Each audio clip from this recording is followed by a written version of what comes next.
everybody. You are not going to believe this. Finally, we have a great one. Neal Katyal is with me. Neal was the acting Solicitor General during the Obama administration. The Solicitor General is the one who argues before the Supreme Court on behalf of the administration. And Neal has argued more than 40 cases before the court, more than any other minority lawyer. Neal is of Indian extraction. He was extracted from an Indian. His mom and dad are both from the subcontinent of India. Now, I know that a lot of folks who listen to this podcast also watch MSNBC. I know that because on the only former U.S. senator currently on tour, I tell a Steve Kornacki joke that everyone laughs at. Speaking of which, I'm back on tour, and just as an example, I'll be in Hollywood, California at the Montalban Theater on September 30th, and you can check out if and when I'm coming to your area by going to alfranken.com. Anyway, there is overlap between my listeners and MSNBC viewers, and if you're one of them, you no doubt have been seeing a lot of Neal Katyal over the last few years, and particularly in the last number of months, breaking down each and every new development in the various cases involving Donald Trump and his motley crew. He, along with other brilliant prosecutors who are regulars on the network, like Joyce Vance, Andrew Weissman, Barbara McQuaid. And what's so great about Neal and the others is that you really get to understand the significance of each new development and what they mean to the Justice Department or the Fulton County prosecutor in Georgia or the New York State Attorney General. So instead of going through that day's developments, which I get to hear every evening and which get dated very quickly, I wanted Neal to take an overview of the various crimes that Trump appears to have committed and asked Neal to outline for us what Merrick Garland must be considering when he's deciding whether to prosecute this guy, what to prosecute him for, whether in the final analysis to charge a whole bunch of stuff or limit it to the easiest one to convict on. And I thought that would be of tremendous interest to all of you.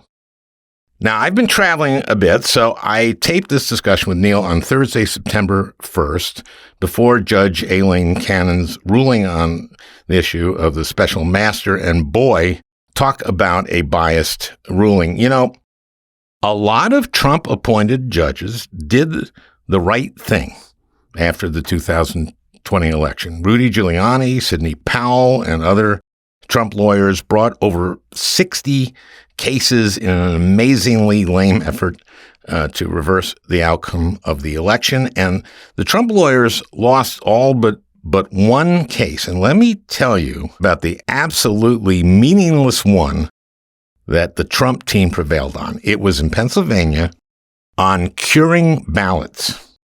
Now, what is curing ballots? Well, let's say you send in an absentee ballot and your signature doesn't match the signature you had on your original registration. Well, some people's handwriting changes. Say you're a 73-year-old man and you have a stroke. Well, your new signature doesn't match your original pre-stroke registration signature, so your ballot gets thrown out. That guy will be informed about that and he can get his ballot cured. God damn it, I had a stroke. Well, sorry, Mr. Egerberg, we didn't know. Oh, it's okay. I'm sorry I lost my temper. Oh, don't worry about it, sir. Your vote will count. Well, thank you. Okay, that's happened in Minnesota. Or say you're 18 years old, and when you registered, you scribbled your signature, and when you filled out your absentee ballot, you had your mom sign as a witness, and mom looks at your scribbled signature and says, "What the hell is this?" And the kid says, "That's my signature, Mom." And she says, "I taught you good penmanship. Now you go back, tell them to void this ballot and get another one, and write your name legibly or I won't witness it." And the kid does that. And then, of course, that signature doesn't match his registration signature and his vote is turned down. Well, the registrar's office calls the kid and informs him that his vote didn't count. And so the kid went in and got the ballot cured, just like the guy with the stroke. That's what cured means. I ended up getting the old codgers and the kids' votes in 2008. I won that election by 312 votes. Well, the one case out of over 60 that the Trump team won was the court overturning the Democratic Secretary of State's extension of the period to have your vote cured from 3 days to 6. It is very, very possible that the one decision that the Trump team won did not affect one vote, and Biden won Pennsylvania by over 80,000 votes. And a number of the other 60-plus cases that all went Biden's way were decided by Trump-appointed judges, so kudos to them. But the bizarre ruling by Judge Aileen Cannon, who was seated in the last weeks of the Trump administration, shut down the government's use of documents to continue its criminal inquiry into whether the former president violated the Espionage Act and a lot of other questions.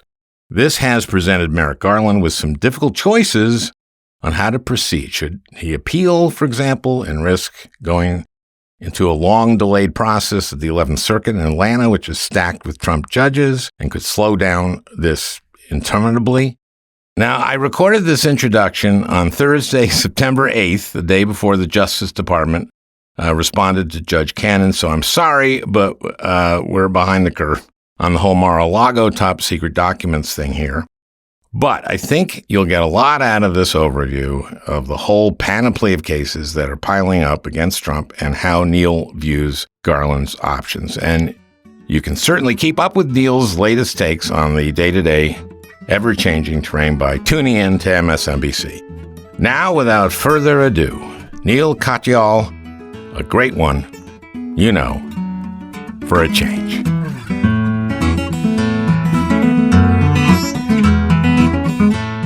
We met, finally, I had never met you, at the Dead & Company show. It was amazing.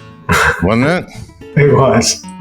Mayer is so good. He's grown into that so brilliantly. Yeah, and I have to say, so my last Dead show before this was actually Jerry Garcia's last show at Soldier Field back in, I think, 1995. Oh, boy. And in part, I just, when they started resuming, I just didn't want to go and so on. And then when John Mayer started playing, and I have to say, I just didn't know much about him besides, your body is a wonderland and all that. And I was like, this is like a weird choice. Is this going to work at all? And then, I got to spend some time with our mutual friend, Mickey Hart, the drummer, who said some really great things about him. And so I made the trip up to New York to see him, and Mayer blew me away. I mean, he has the same kind of just laid back rhythmic quality that Mickey has, and watching them together, I just thought it was beautiful. Yeah. And he's made it his own, which is, boy, oh boy, people who aren't deadheads are going to get so mad at this part. So let's stop it. But I wanted to talk about a couple things. One, you were acting Solicitor General, which is, of course, during the Obama administration. And of course, that role is to argue the administration's case in the Supreme Court. I've seen a number of times you listed as the member of a minority group that has argued more cases before the Supreme Court. And I asked you that night, does that count Jews? And did you look that up? Did you research it? I have to say, I didn't have time to look into that question. So, I know you're arguing a lot of cases before the court, yeah, and maybe that's why you didn't have time. Yes, but I've argued 45 cases there so far, and I've got 2 or 3 more just this in the next couple months, including on Ketanji Jackson's first day. So I'm excited to be doing that, and then I've got a big death penalty case in November. Okay, well, you have people do research for you. I'll find out, my friend. It is interesting. I married someone who's Jewish, Joanna Rosen, and at our engagement party, my brother-in-law gave a toast about how Hindus are Jews and Jews are Hindus, and he outlined so many of the cultural similarities between the two groups. It's actually really remarkable. And even our wedding ceremonies, we had back-to-back ceremonies in which the mandap, which is how Hindus get married, was very, very similar to the huppah, down to the four pillars and things like that. So we're always struck by the commonalities between the two traditions. Well, Indians are the new Jews. What did your parents do? Your parents came from India, right? Yeah, my parents came from India. My mom was a pediatrician, and my dad was a chemical engineer. My mom's still alive. She still works full-time. I rest my case, by the way. A doctor and an engineer. Exactly. And by the way, they hated lawyers. I mean, my parents cried when I went to law school. They just thought it was like the biggest waste of a career. They wanted you to be an engineer or a doctor? Doctor. But when I married a doctor, I was cool. But up until then, real problem. Why can't you be a Tulgawandi? Exactly. I'm doing them as if they're Jewish. No, but I think it's true. There's so much in common, and I got a lot of ground to cover. I want to ask a question I think all my listeners are asking, which is, where is this going? If you were Garland, what would you do? What are the crimes that he's committed? What charges can they bring against him? What will they do? What will they bring against him? If you're in Garland's position, what are you thinking about in terms of prosecution? Do you charge him with a lot of stuff? Do you charge him with one that's easiest to convict on? Just go. All right. So first of all, I think Donald Trump is facing kind of 4 different criminal investigations, and it's important to just get them all on the table first. 2 are federal and 2 are state. One federal investigation is Trump's role in January 6th, the insurrection, the attack on the Capitol, and those kinds of crimes: conspiracy, seditious conspiracy, obstruction of an official proceeding. Those are the main ones there. So that's one bucket of crimes. Kind of the worst thing you can do. Yeah, basically, it doesn't get much worse than that. Seditious conspiracy is kind of like the apex of the federal criminal code. But yet we are having a serious conversation about whether Donald Trump should be indicted for it. So we can go through that in a little bit. So that's one. Mm-hmm. The other is this all the classified material and national security material that he has at Mar-a-Lago and that he hid from the government and that he's refused to give back and lied about. So those are both kind of Espionage Act and kind of national security charges, and also standard obstruction charges. Right. So those are at the federal level. Those are decided by Merrick Garland and Merrick Garland alone. There'll be staff recommendations and so on, but Garland is the decider as the Attorney General. You then have 2 investigations going on in 2 different states. In Trump's, former home state of New York, you have an investigation into accounting fraud, in which the CFO of his criminal, or I should say his organization, the Trump organization, which is facing a criminal indictment, his CFO has already pled guilty to some of these fraud violations. That's done at the New York state level. That will be decided by the Attorney General of New York, Tish James. You then have an investigation going on in Fulton County, Georgia, which involves vote manipulation.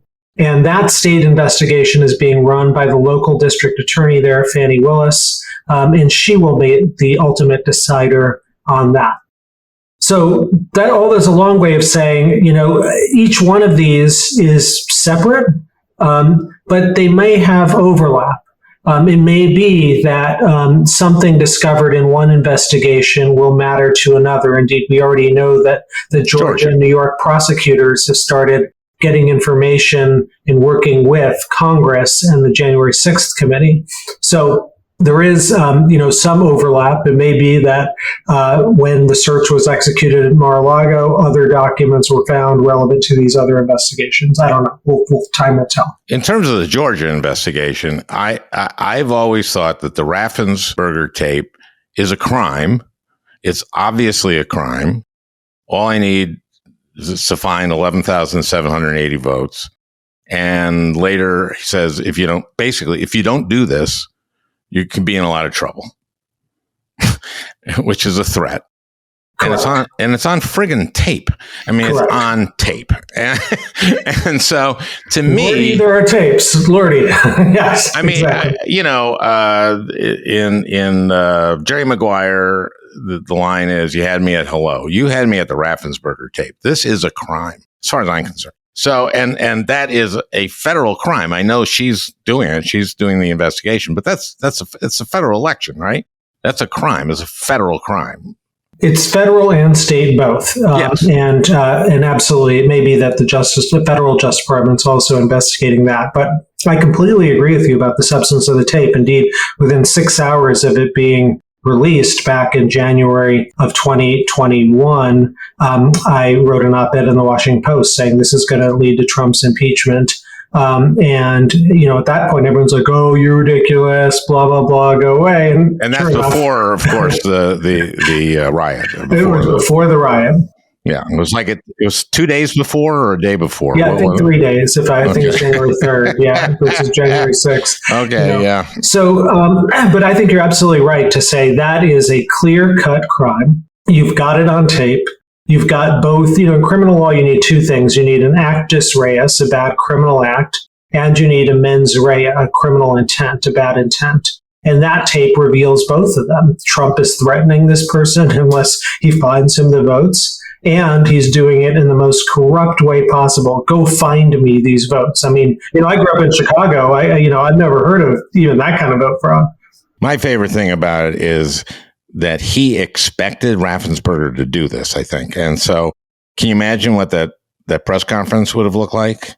Well, but it's not surprising, right? That he expected that because he hires and works with so many lackeys who roll over and do his bidding, even when it's a betrayal of the Constitution of the United States and our most fundamental precepts of democracy.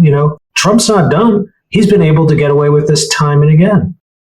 But can you imagine what that press conference would have looked like? Raffensperger going, I'm Brad Raffensperger, the Secretary of State of Georgia, and we've had a change in the tally, and the new winner in the presidential election here in Georgia is Donald Trump by 1 vote.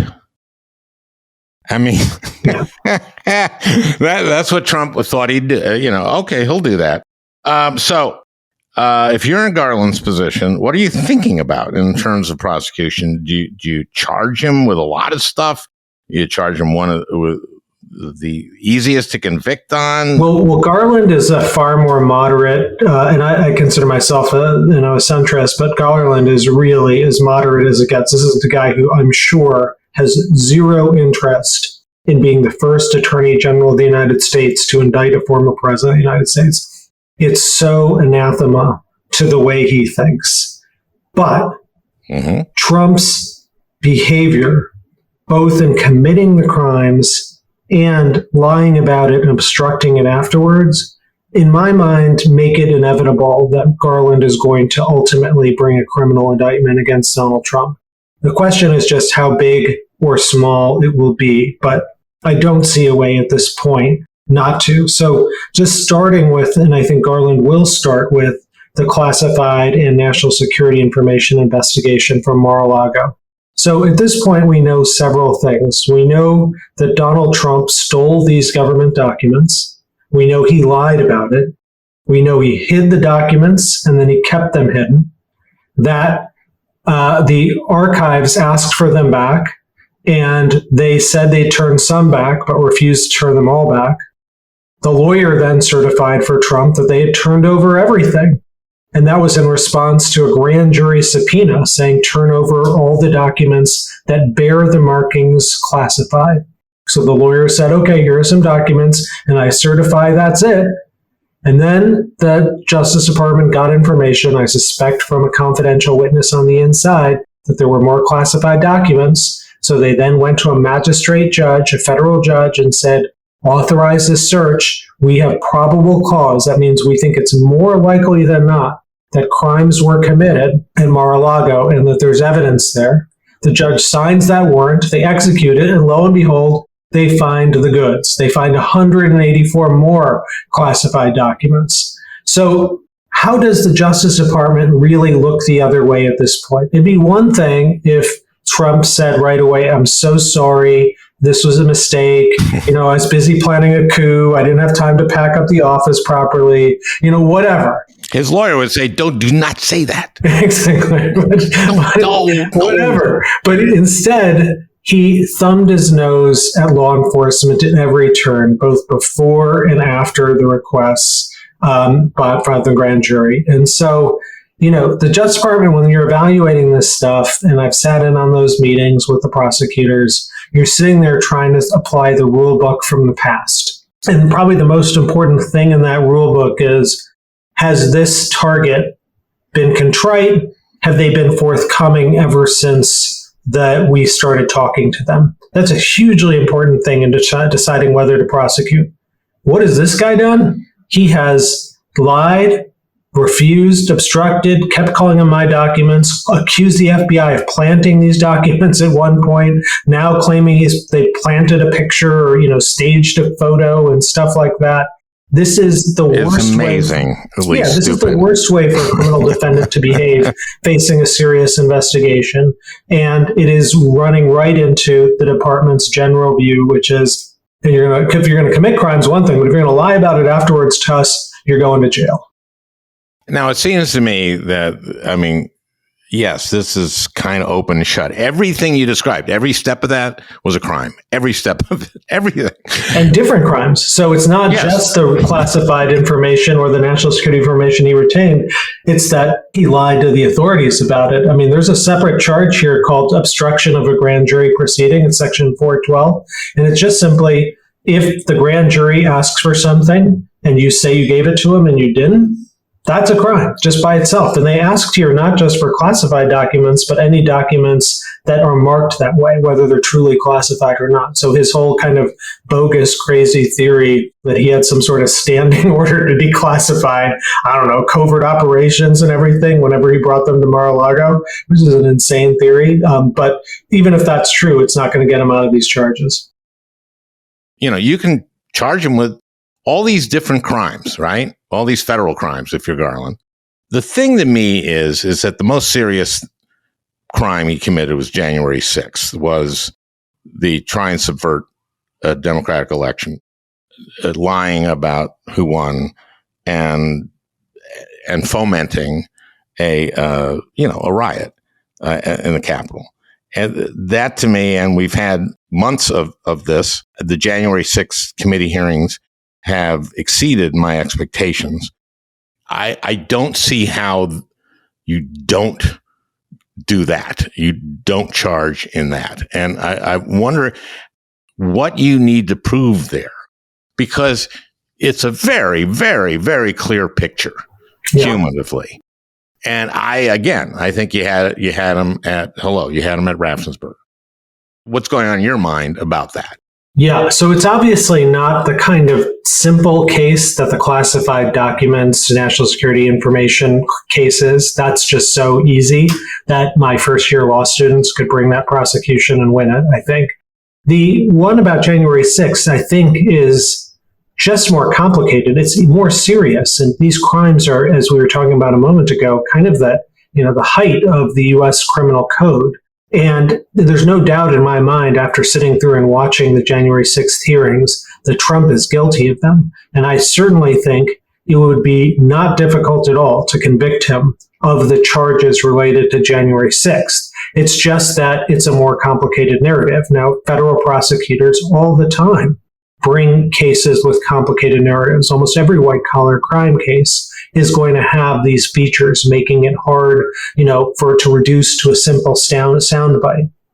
But ultimately, I think, again, Garland didn't start out wanting to bring a January 6th indictment against the president. I suspect he did against anyone who invaded the Capitol or who contributed to that invasion of the Capitol in some financial way or some obvious overt way.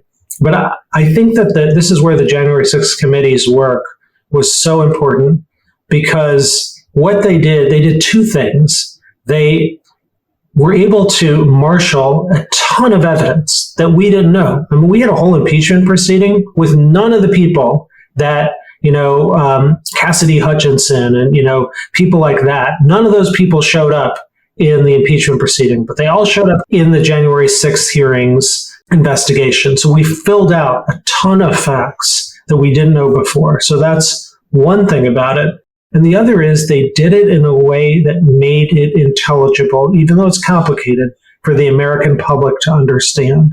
So to the extent Garland was worried, hey, this is a case that doesn't reduce to sound bites or whatever, what the beauty of the January 6th committee did in laying this out with such storytelling was to make it intelligible for the American public and start to acculturate them to the idea that, unfortunately, our former president is a serious, serious federal felon.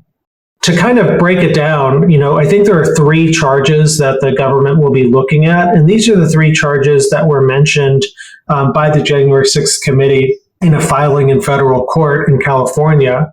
And a federal district court judge, a very respected judge, Judge Carter, said there was probable cause to believe that Donald Trump committed at least 2 of these crimes. So one is called obstruction of an official government proceeding. It's Section 1512. And for the prosecutors, for Garland to win, they have to convince a jury that Donald Trump first obstructed or attempted to obstruct, second, an official proceeding, and third, that he did so corruptly. Okay? So the official proceeding here is easy. That's the counting of the votes on January 6th. That's about as official and solemn a proceeding as the Congress of the United States ever gets into. There's no dispute about that. The question is, did he obstruct that or attempt to obstruct it? So was he encouraging people to march on the Capitol and stop the count? The January 6th committee provided so much evidence that that's exactly what he was doing.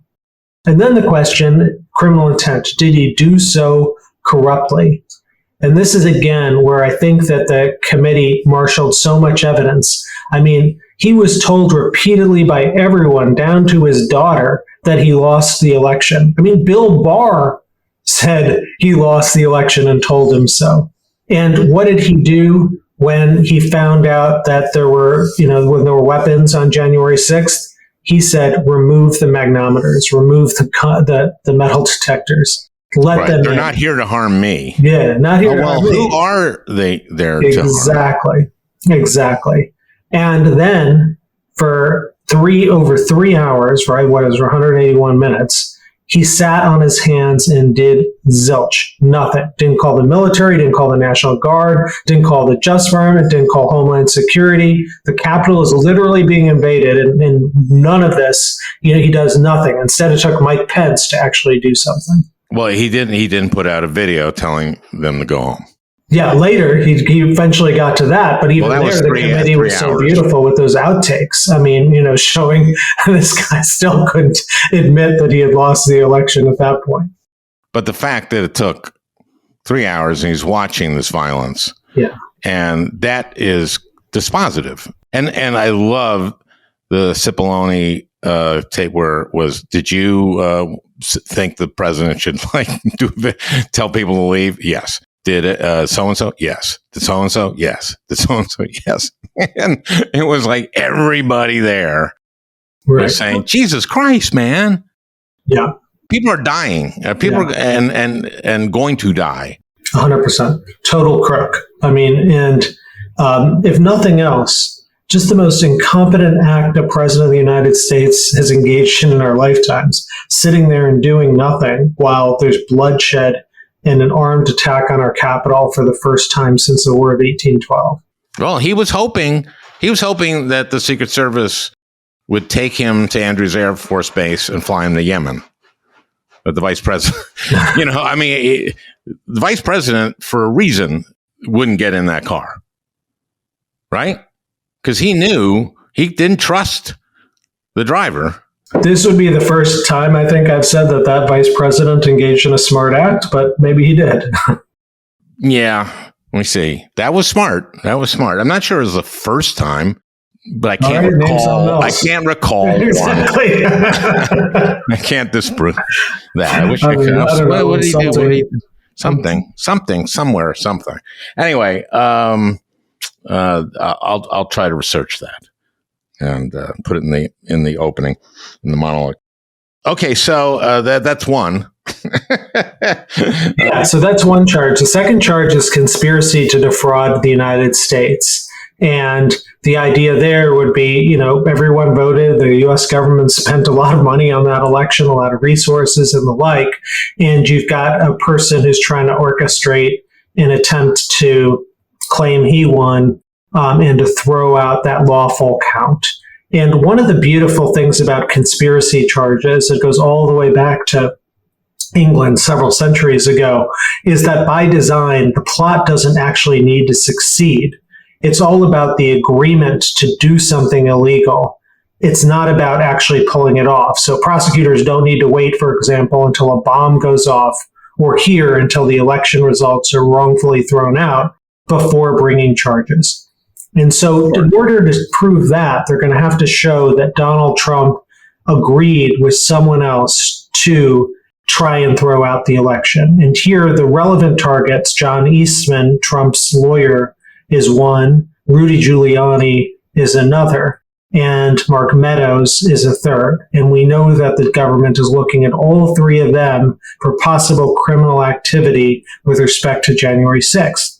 And one thing about the conspiracy doctrine, and I wrote a whole article about this in the Yale Law Journal, like a 100-page scholarly article about a decade ago, is about the idea that the doctrine is very flexible in order to give prosecutors the ability to flip defendants. So the whole name of the game with conspiracy charges, because it does take two to have a conspiracy, two to tango, is that you try as the prosecutor to get one of them to turn on the other in a prisoner's dilemma-like situation. Mm-hmm. Now here, Eastman, Giuliani, Meadows, these are all guys who owe everything at this point to Trump. I mean, they've had careers in the past, but at this point, they're kind of all in. But they are looking at serious jail time. And so if you're Garland and you're trying to decide, do I bring a conspiracy charge against Donald Trump?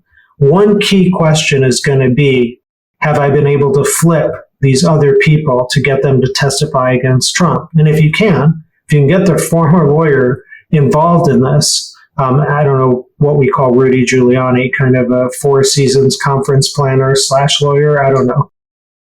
He's now kind of a former lawyer. At least he's been disbarred, hasn't he? I think at least provisionally, I think he can't act. Yeah. So, but at the time, obviously he was acting as something of a lawyer. But if you get those people to flip, or if you get the president's chief of staff to flip, that prosecution looks a lot easier than it would otherwise.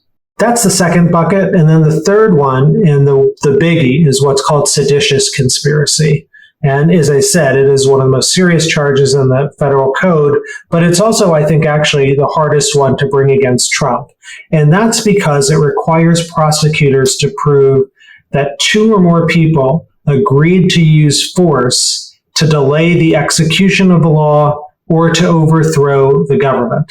I think Trump's defense here, if he can get a lawyer to actually work for him, but if he can, I think that lawyer would say, Trump wanted to delay, maybe he did want to delay certification of the election, but he never formally agreed to use force with someone else. And it's going to be hard to prove otherwise unless you can flip Eastman or Giuliani or someone like that. Let me ask you about this, because Hutchinson testified to this at the Willard, where there was a war room, and that Meadows very badly wanted to get there, but couldn't, finally dialed in. And I believe the people that were there were like Roger Stone and Steve Bannon, and was Mike Flynn there? Right, no, it is. It's the whole Star Wars bar scene. Right. And Stone was in contact with both the Oath Keepers and who have been charged with seditious conspiracy, and with the Proud Boys, who left the rally early to start it, right? And it seems to me the one half of a session in the hearings that I was very disappointed in was when they brought in the former spokesman for the Oath Keepers and the guy who was duped in the, and whose life was ruined. I was hoping that we would find some connection between the Oath Keepers and the Proud Boys and Roger Stone or that war room. Yeah. So I agree with you that I think ultimately the evidence looks like, it wouldn't shock me at all if the evidence shows that the Oath Keepers and the Proud Boys, who have already been charged with seditious conspiracy, that they were working with other people high up in Trump's orbit, whether it's Roger Stone or someone else. So they could flip. They could flip. But what I'm saying is, in the absence of that, I think Trump's going to have been careful not to ever use the word force or synonyms of force directly. He acts very much like a mob boss in this way. And you read in, and this is in Michael Cohen's book, for chapter after chapter, if you work for him, you're supposed to infer exactly what he wants, and he won't directly say it. It'd be a shame. Exactly. Exactly. Exactly. If Ukraine would have to change its name back to the Ukraine. You hear what I'm saying? I mean. Right. So while we all know, and we can, as commentators and so on, have a conclusion, in order to be, a criminal trial requires, guilt beyond a reasonable doubt. And every person on that jury has to convict. You can't afford a single person not to. It requires a unanimous verdict. And so when you have things like this, even if it's common sense and we can infer certain things, that's generally not enough for a prosecution. So, we don't know all the things that the Justice Department has, but I'm just trying to say that, that as they evaluate what's in their evidentiary record, I think seditious conspiracy is going to be the hardest one for them to actually charge against Donald Trump. Okay, so let me ask you this, though. If you're prosecuting someone, can't you do multiple charges, right? And Sure. The jury can say, on, seditious conspiracy, not guilty.